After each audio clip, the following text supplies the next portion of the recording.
Okay, welcome to a very special Arsenal won the fucking Champions League edition of Into the Channel, a podcast primarily about women's football. I am your host, Dino De Cespedes, and as always, I am joined by my co-host, Mr. Grant Engel. Not on mute.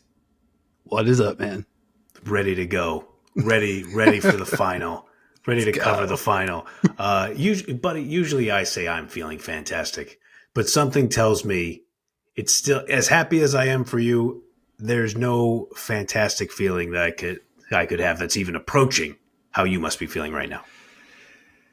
I mean, like, if you zoom out for roll the tape, what kind of scoreline do I envision? And I got to tell you, buddy, you know, yes, this, when I talk about the stars aligning, right down to the point of our guy, Chris Sharple's on the call coming on with us. I mean, these legends of the game, in the some of them in the twilight of their career. Think about Kim Little, Mariana Caldente. You think about the storybook notion of Mariona telling her teammates, I'm going to see you in the final. And now here we are. Everything that they've gone through to get here. And I just feel like we're on the cusp of a historic sports upset. So give me, let's go. Arsenal 1, Barcelona 0, and we just basically get Buster Douglas over Mike Tyson 2. That's just absolutely wonderful. So good. That's perfect. Okay. So, I mean, yeah, let's just start there.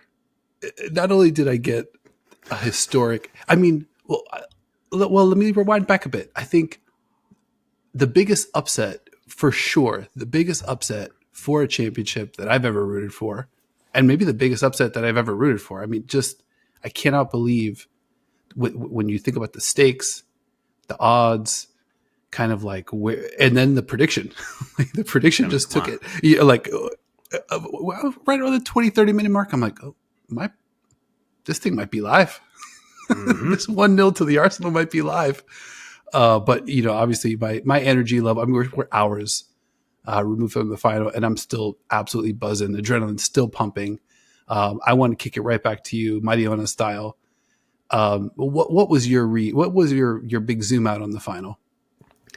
We talked about Arsenal's grittiness and toughness in the build-up to get here, and you know coming back against Hacken, even in the qualifying stage, taking the loss on the chin to Bayern, getting their get back in match day 6. We'll talk about that too, because that was referenced during this match.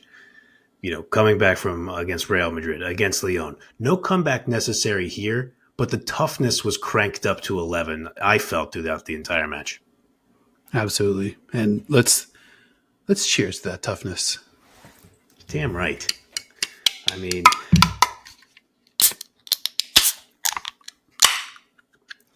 shout out to our pal Gretchen Little, who is a great friend of the pod, comments on YouTube.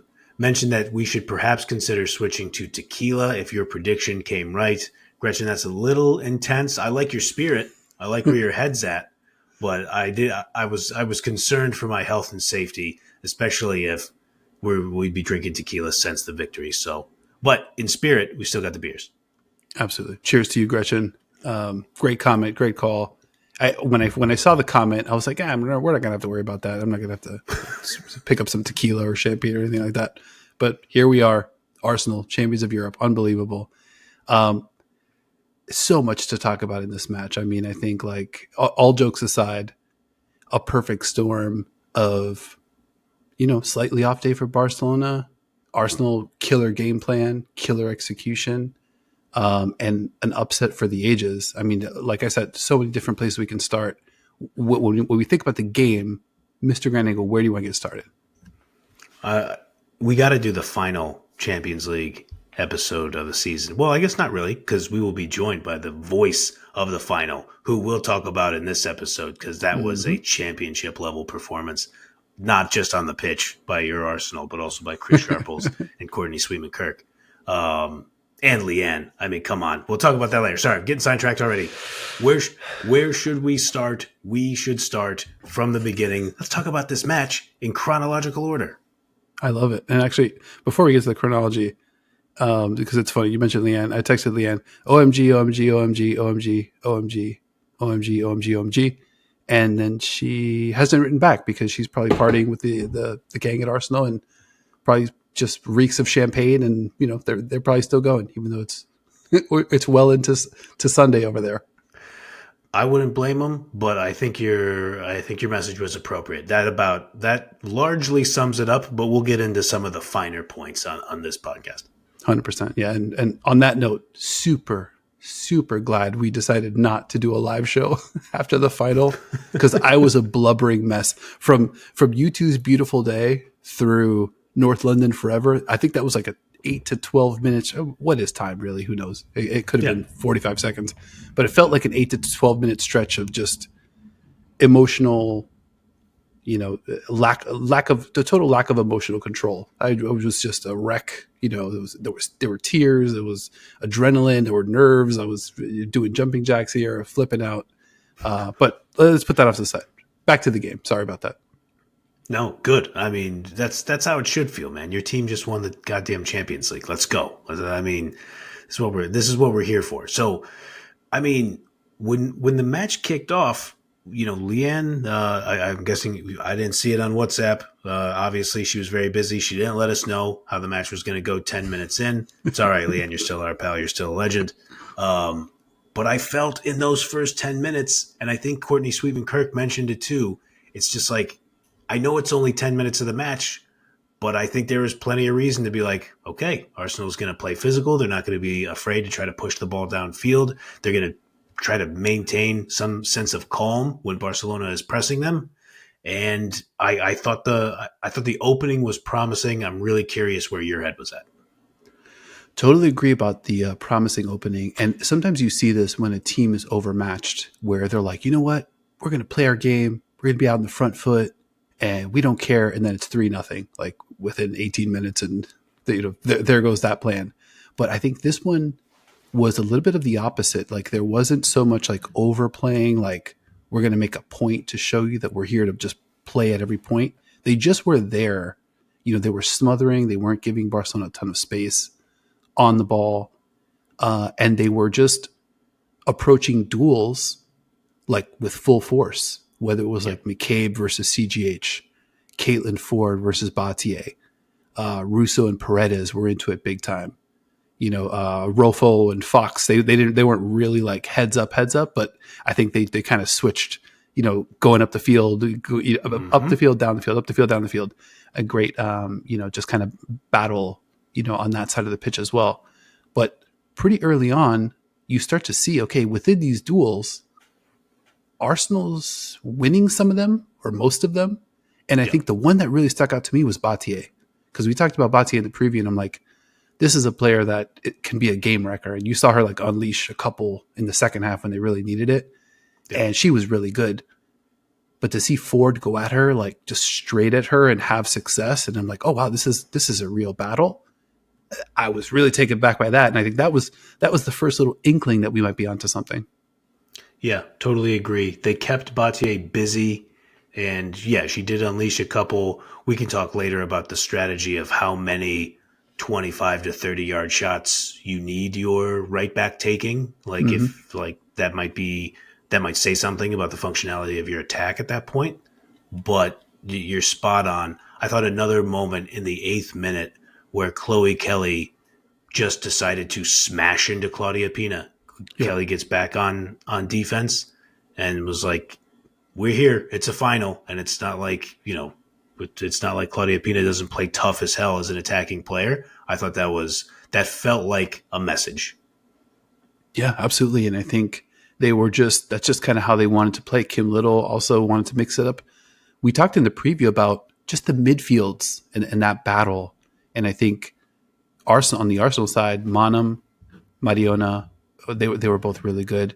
You look at Kim Little though, I mean, she was on another level, probably like, one of her best game of the season. I think she called it like the the career achievement of her life winning this match. So I mean, it's hard to even wrap your head around like a performance like this. But some of the numbers, 25 of 25 on passes under 30 yards for Kim Little, like that's just ridiculous. Short and medium, didn't miss one. She recovered 10 loose balls in the match, most by any player on the pitch. Was just kind of all over the place. And I think I was talking about this before the show.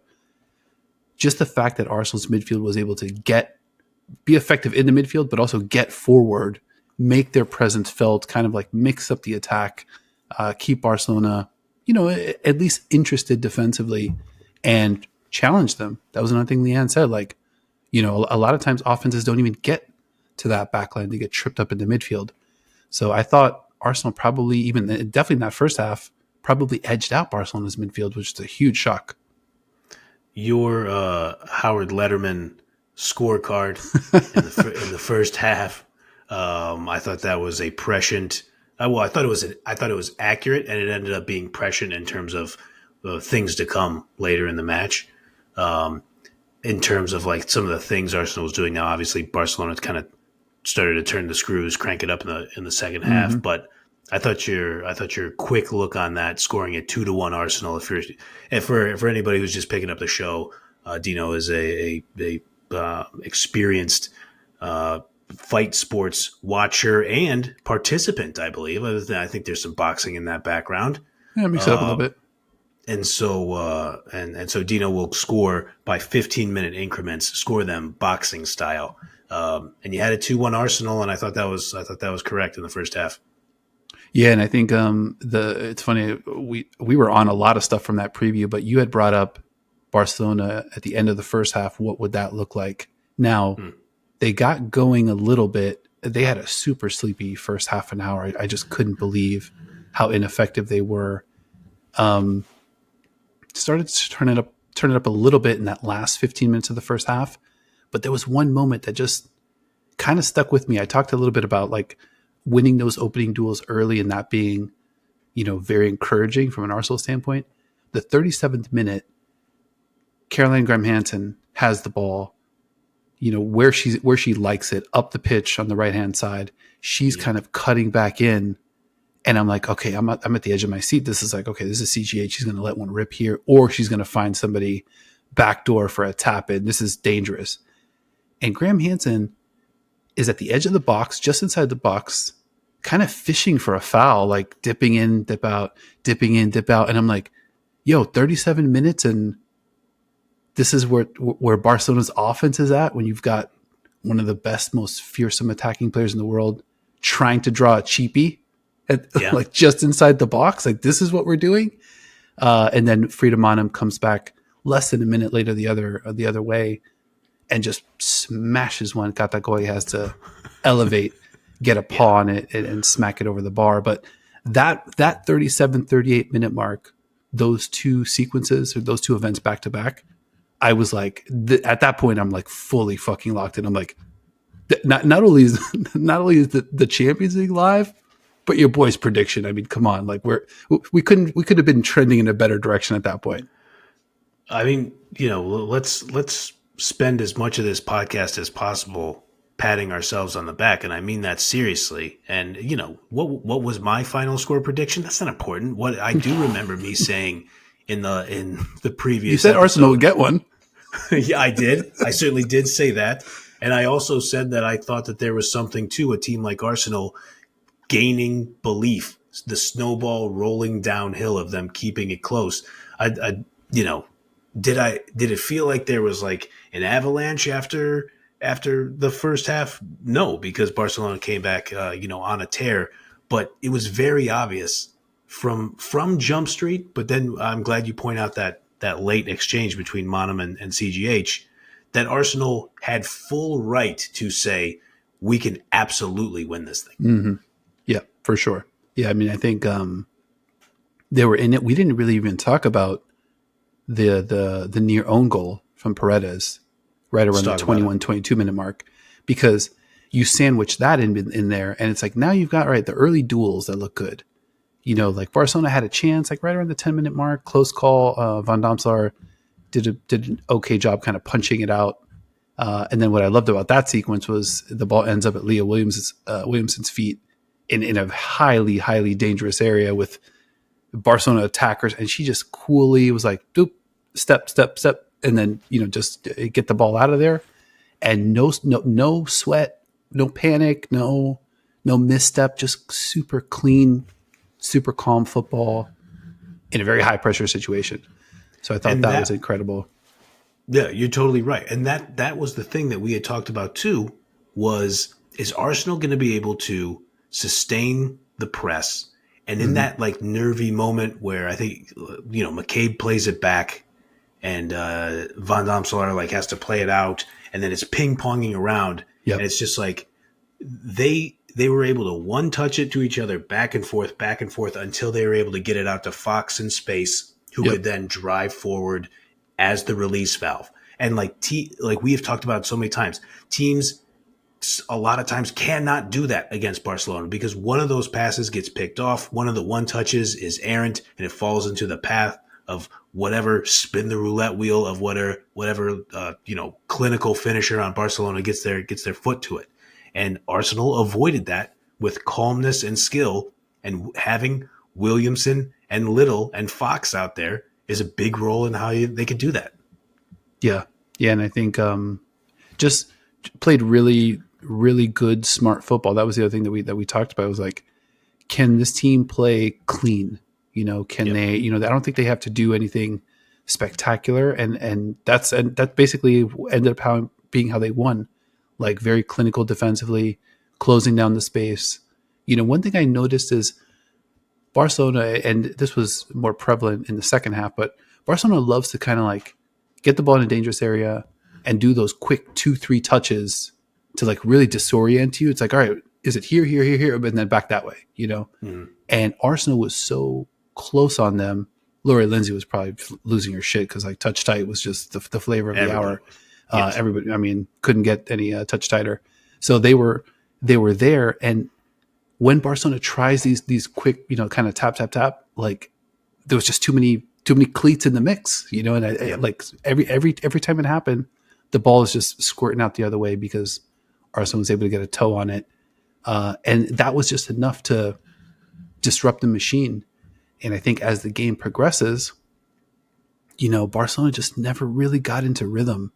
Like one of the shocking stats, I'm going to read you a list of players, and I want you to tell me what you think they had in common.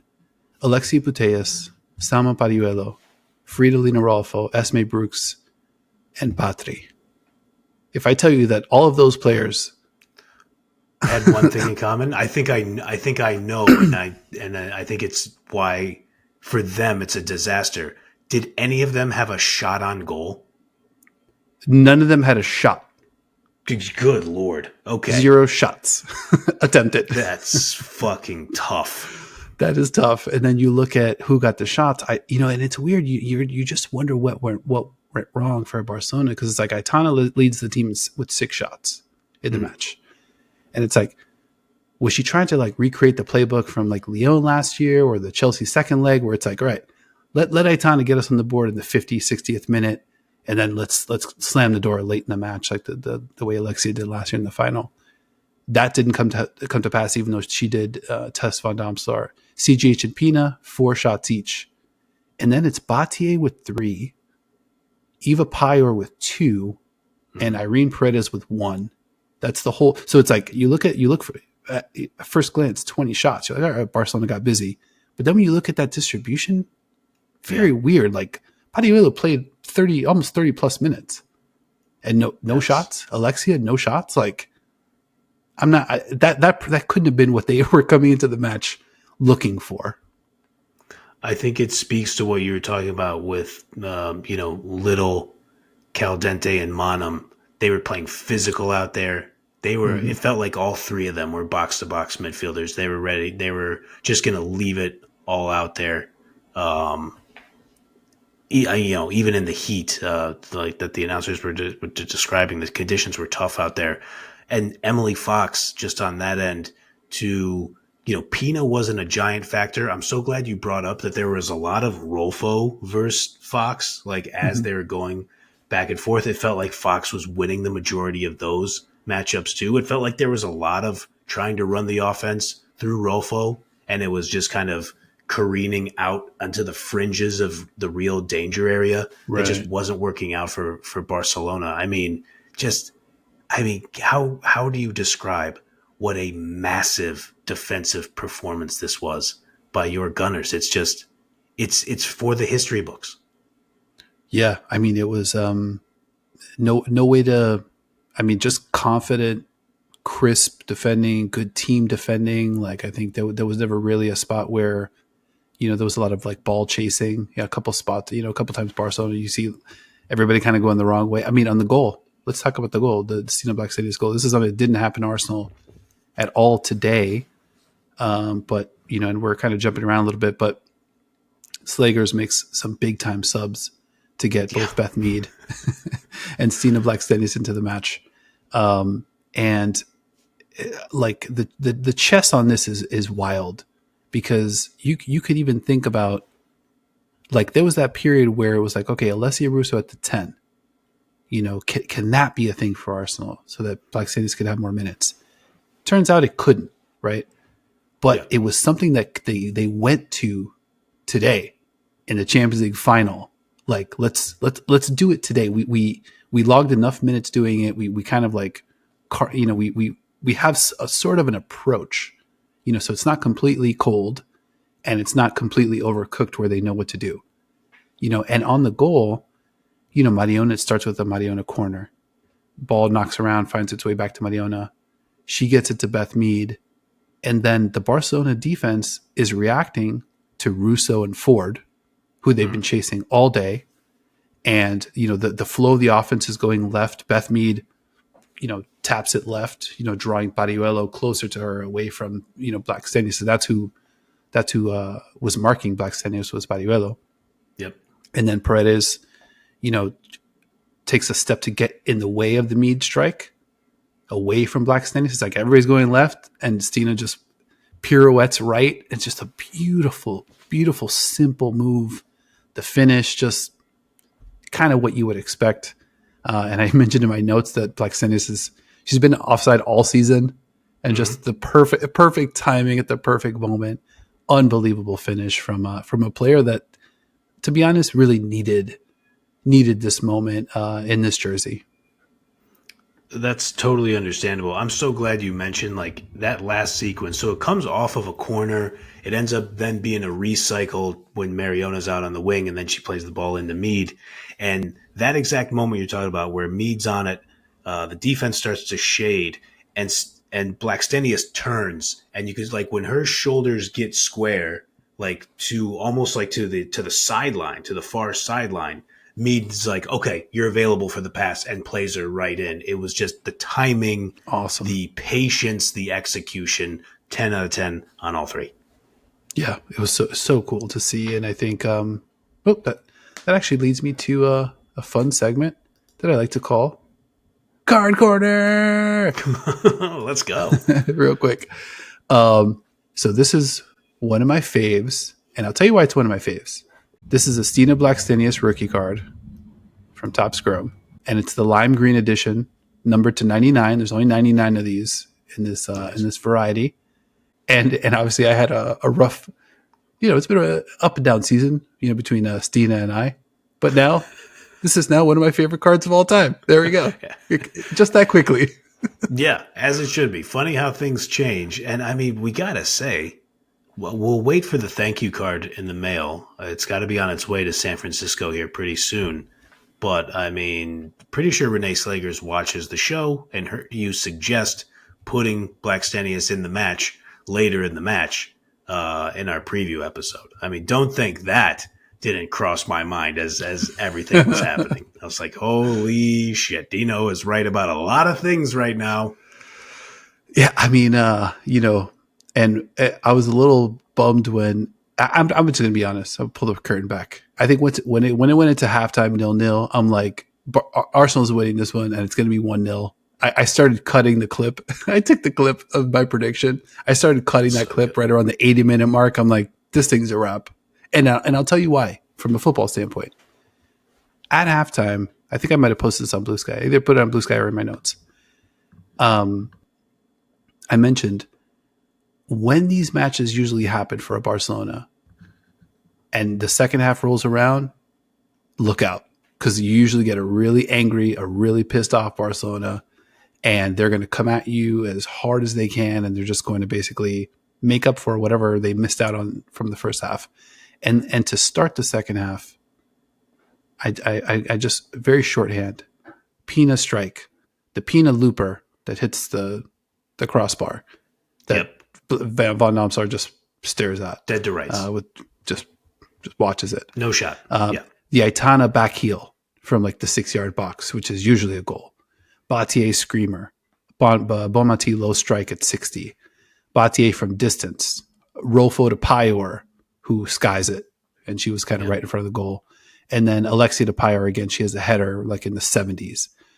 Early second half, like that was basically Barcelona's best punch, in my view. Like I was like, this is everything they had, and I think as the second half wore on, I was like, that was it. Like, anything can happen, but we got through the hardest part. We got through that first 15 minutes of the second half when they were just like, let's end this game. Let's get 2, let's get 3. Let's kind of like, just what they did to Frankfurt, last year in the group stage. It was just like, I think they were down 1-0 and then like three goals, I think, in the first 10 minutes of the second half.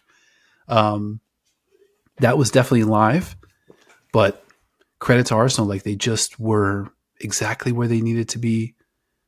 They gave everything they could defensively. I mean, I think this was a masterclass. Like every single player, there's not a single player that got minutes that didn't make my notes, from a defensive standpoint. I'm just like, wow, this player really went at this matchup. All these matchups that on paper look like real disadvantages. And Arsenal just kind of made so many of those duels in their favor today. Yeah, 100%. Can we talk about corner kicks a little bit? Let's go. Okay. Because I'm glad you talk about that first 15 minutes possibly being Barcelona's best punch. There was one of those moments where it brings me great joy when I say something and then a second or two or a moment or two later, and a broadcaster I respect says something very similar. Yeah. I'm like, okay, I'm at least sort of on the right track here. I kind of understand what I'm looking at. So the first two so Barcelona had 10 corner kicks in this match. The Gunners had 1. Wait, I have that right? Do I have that right? Thought I had that right. I believe so. I think that's it. Live fact check on the. Go ahead. I'll fact check. 12-2. Pardon me. 12-2. So there is a run in there so the first two corners. First of all, one thing that's surprising: Barcelona only has 1 corner in the first 30 minutes, and it was in the 15th minute. Mappy sends it back post. It looked like Van Domselaar lost it in the sun for a second, but then punched it away from a dangerous area. It was a dangerous corner. Then in the 34th, another one, nothing doing there. But then the next 1, 2, 3, 4, 5 corner kicks spanning from the 38th minute to the 70th minute are all short corners between Bonmati and Mappy. And we've talked about it where that has been deadly for some opponents because it's Bonmati plays it to Mappy, and then Mappy's either going to whip in a vicious cross of her own, from a little, from 10 yards in from where she would take a corner kick, or she'll just give it to the 2-time Ballon d'Or winner who's now streaking into the box, who can either cross it or kill you with a shot. Mm-hmm. And Arsenal was just playing super physical, holding their line, staying in front of the players who were available. And the thing why I brought up me saying something was by the time the 1, 2, 3, 4th one comes along. And so they had 2 corners back to back, one in the 60th minute and one in the 61st. And this is the 4th time in a row they do it. Bonmati plays it short to Mappy again.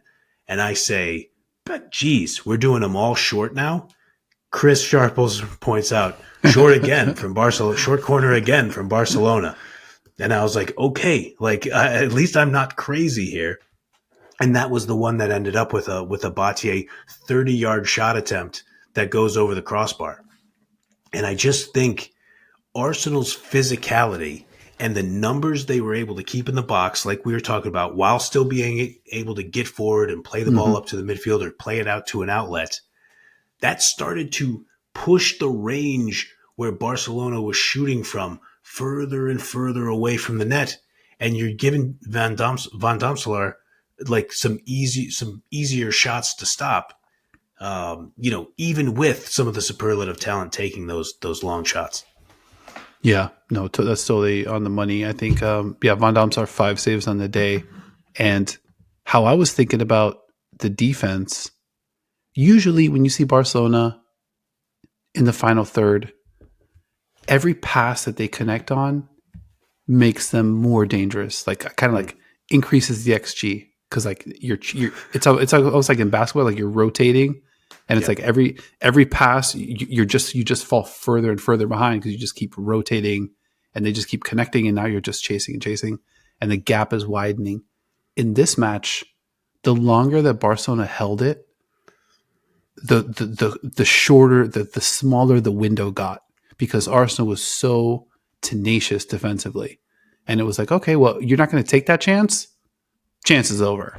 And it's like, it just was. I was like, what? Who am I watching here? What team is this? I mean, I just couldn't agree more. 70th minute. This is another corner. This is the last one of the run of short corners. Here are my notes. Bonmati, short 1-2 with Moppy. Aitana drives it into the box, but it's right into traffic. So neither Perejuelo nor CGH have a shot. And it's just like the Mm-hmm. windows were just slamming shut on them faster than you ever see the windows slam shut on Barcelona. Yeah, and I think it's one of those things too where you just wonder, is a team, and you never really know, right? Because like there's so many different variables. You have Champions League is one way. There's like club club football, which is like a completely different way. And it's fair to say this Barcelona team having to play from behind, and it's not like they were playing from behind for a very long time, but strategically, like watching on the pitch, they were playing from behind. Like they weren't really outside of that 15 minutes, maybe 18 minutes beginning of the second half. They weren't really getting closer to scoring.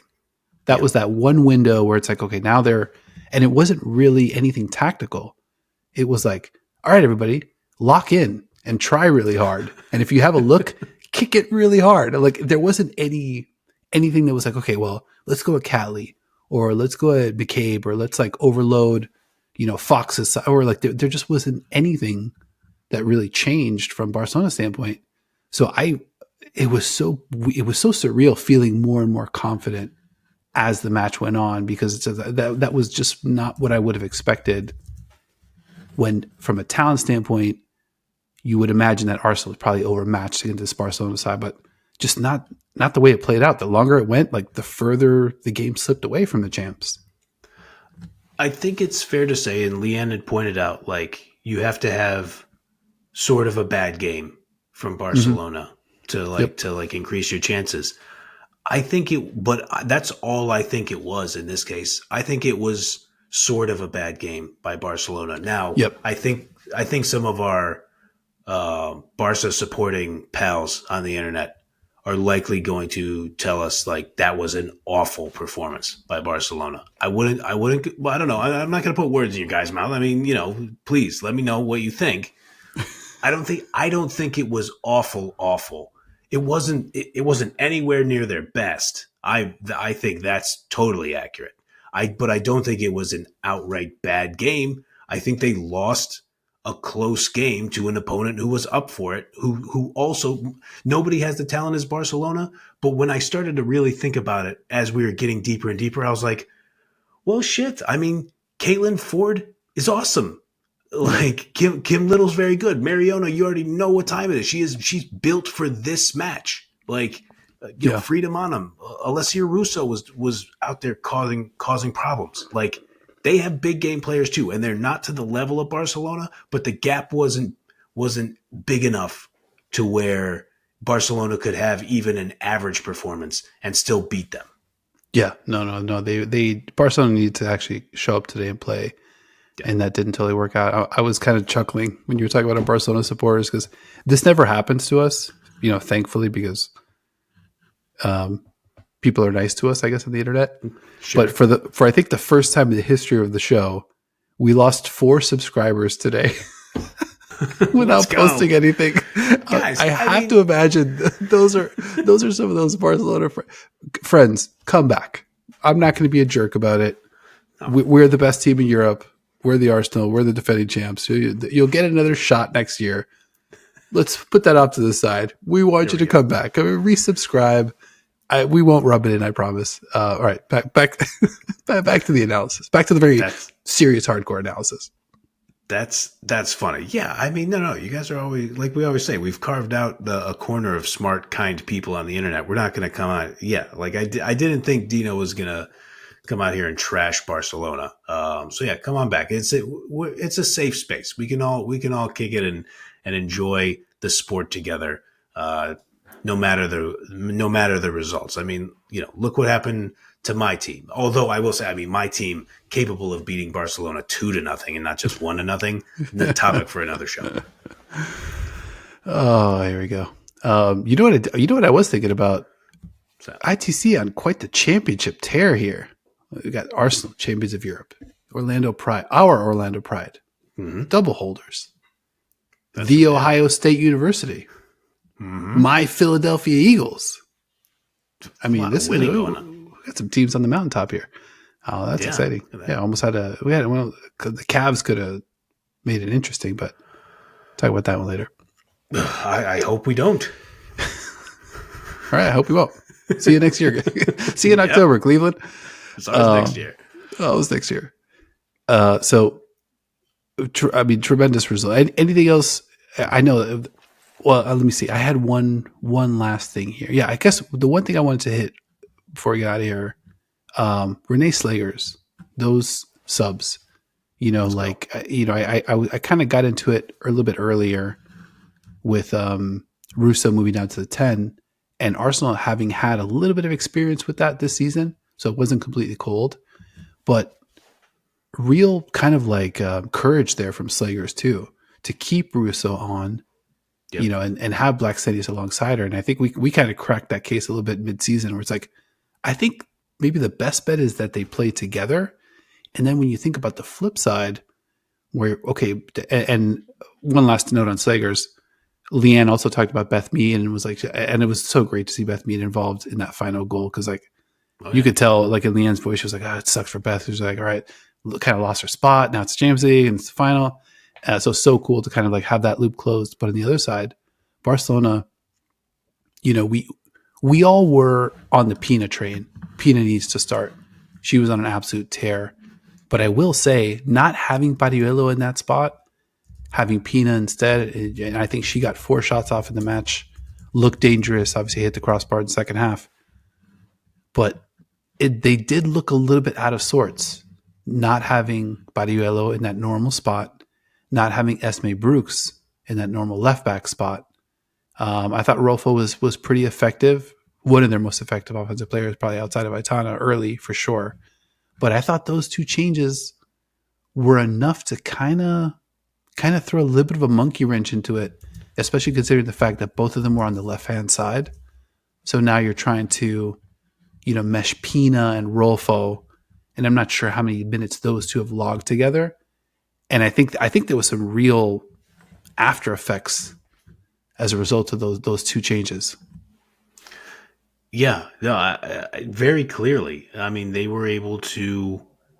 Mead is going to possess a level of calmness in those spots, and Blackstenius, I reference it all the time.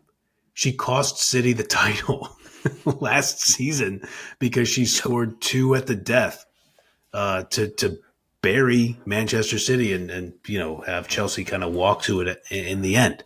Like they were ready to come on, and it happened within 7 minutes of them stepping on the pitch. Yeah. And it was the right lever to pull. Renee Slagers is 36 years old. She's 2 years older than Kim Little. like I think Chris may have mentioned it during the broadcast. She looked like she looked like one of the substitutes walking out of the tunnel. Like she looked Yeah. like she could give you 30 minutes if you needed her to. Like I you know, I don't know. We can talk about, long tail stuff or, stuff in the future, but that's a pretty good start to the coaching career. I'd say, nothing against Jonas Eidevall, but the move worked. It worked out. And maybe credit to him for resigning, but we also don't know if it was one of those like, let me just resign and we can get out of here. Um, but I digress, man. She pulled the levers, and the team was so ready to play, so obviously ready to play. Like I know it's easy for pundits to say that. You can't beat Barcelona any other way. So they very clearly had a great plan, and that's largely in part to Slagers. Yep. Totally executed. Yeah, just really spirited, and really hard to wrap your head around the fact that this is the same team that we watched early in the year, the same team that got just completely mushed by Bayern in the group stage, and had their hands full with both Real Madrid and Lyon in the knockout stages. But yeah, unbelievable sequence of events, and yeah, we've got a new Champions League champion. Um, Anything else you want to hit match wise before we get out of here?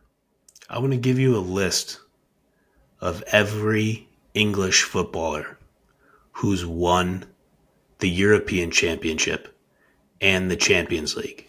Mm. Their names are Alessia Russo, Lotta Woban-Moy, Chloe Kelly, Leah Williamson, and Beth Mead. Let's go. That's it. That's the full list. Because no England men's team has ever won the European Championship. So that can only be the entire list. They're legends forever. It's an incredible accomplishment to do it over the most dominant team in the world at the time. I mean, we witnessed something today that is going to live on forever. Yeah. Yeah, no, absolutely. And I think I definitely felt a wash of gratitude for just being able to cover this team, cover this tournament, do the show, do the show with you. It's like, honestly, bro, I will never forget Arsenal winning the Champions course. League for Yeah. a million different reasons. I'll just never forget it. And it like a very pinnacle moment for our show. I cannot wait to talk to Chris Sharples about the final and his experience there. And pretty much be right back to it when the tournament rolls around later this year. What a tournament! What a year! I'm in utter shock. I spent the grand majority of today in absolute shock. I'm glad I'm glad we were able to push the start time way into the night just to give me a chance to cool off just a little bit. But yeah, man, what I mean, tremendous day, and yeah, I know it's a little early, but I appreciate you. Just let you know I appreciate you, bro. Yeah, likewise, buddy. I mean, yeah, just incredible scenes. And we got to give the shout out. I did it a little bit, but the broadcast team on DAZN was just fantastic today. And to see our pal Leanne Sanderson get that, where the players are coming up to her after the match and treating her like the OG that she is, and like showing that respect, and that like that she delivered. And shout out to our pal Goog again, Big X the Hug on Blue Sky, who Leanne rolled like a 45-second to 1 minute monologue about Arsene Wenger, and I can't remember the former chairman. I don't know if he's still the chairman of Arsenal, but the people who were involved in putting resources behind Arsenal Women's Football Club and making sure that it's a real, legit program and leading the way in women's football. And she delivered that, and Goog said perfectly. She did it great, and it was important that she did it. And I would say she's the only person in the world who could have delivered that as well as she could, Mm, as well as she did, because she's a great broadcaster, but because she has firsthand knowledge of it as somebody who went through the youth development system, uh, and basically is ingrained in the fabric of that club. It was just fantastic to watch.